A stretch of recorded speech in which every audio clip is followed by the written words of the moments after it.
یوسف محەممەد سەرۆکی پەرلەمانی کوردستان بەهۆی ڕێگریکردنەوە نزیکەی 50 ڕۆژە نەیتوانیوە بگەڕێتەوە باڵەخانەی پەرلەمانی کوردستان لە شاری هەولێر. لەو ماوەیەدا چالاکیەکانی تەنها لە سلێمانی ئەنجام دەدا، بەڵام ئێستا سنووری چالاکیەکانی فراوانتر دەکات و ڕووی لە وڵاتانی ئەوروپا کرد و دەیەوێت لەوێش کۆبوونەوە و دیداری جیاواز ئەنجام بدات. دەین ئامانجی سەفەرەکەشمان باسکردنی ئەو بارودۆخەنوەیە کە لە ڕۆژهەڵاتی ناوەڕاست هاتووتەکایەوە کە بە دڵنیاییەوە هەندێک دەرفەت و هەندێک مەترسیشی بۆ کورد تێدایە بەر مەبنای ئەوەی کە کورد چۆن مامەڵەکە وەکو کارکتەرێک لە کارکتەرەکانی ناوچەکە. ئەو پرسانی کە پەیوەندیان بە هەرێمی کوردستان هەیە و هێنانەکایەوەی دووبارەی سەقامگیری سیاسی و ئابووری لە هەرێمی کوردستان و دەست بە ینی کاراکردنەوەی دام و دەستگا شەرعیەکانی هەرێمی کوردستان تەوەریکی ئەو بابەتانەیە کە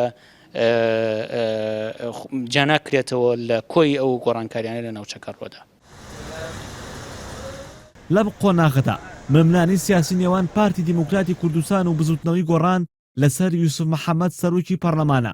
پارتی دەڵێت نابێت وەک سەرۆکی پەرلەمان بگەڕێتەوە و گۆڕانیش ئەوە ڕەت دەکاتەوە، بەڵام سەرۆکی پەرلەمان خۆی قسەیەکی جیاوازتر دەکات بە شێوەیەک لە هەڵوێستەکەی پارتی و حەزبەکەیشی ناچێت. گەر بڕیار بێ سەرۆکایەتیەکان لە هەرێمی کوردستان دەستکاری بکرێن گۆڕانکاریان لێ بەسەر بێت، شەرعیەت بۆ سەرۆکایەتی هەرێم بگەڕێتەوە، سەرۆکایەتێکی تازی حکوومەت دابنرێ و سەرۆکایەتێکی پەرلەمان تازە بێتەکایەوە، ئەوە هیچ کێشێک نییە. کورسی ناگرین بە کۆڵمانەوە. ئێمە بەڕاستی ڕەنگە تاوانی ئێمە تەنها و بێکە یاساکانمان جێبەجێ کردووە لە پەرلەمانی کوردستان و هەوڵمانداوە پەرلەمانێکی بەهێزمان هەبێ. بۆیە لەم ڕوانگەیەوە سەرمان بەرزە لە بەردەم هاوڵاتیانی هەرێمی کوردستان.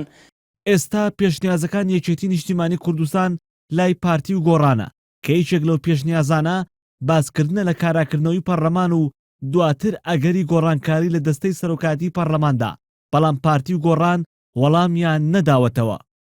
سەرۆکی پەرلەمانی کوردستان ڕێگری لێکرا بچێتە هەولێر، ئێستا ئەویش ڕووی لە وڵاتانی ئەوروپا کردووە. یوسف محەممەد لەگەڵ وەفدی پەرلەمانی ئەوروپا جگەلەوەی دەیەوێت باسی کێشە ناخۆیەکانی هەرێمی کوردستان بکات، دەیەوێت ئەوانیش لە ڕێگریکردنەکەی تێبگەێنێت. هێمن مەحموودیان ئارتی، سلێمانی.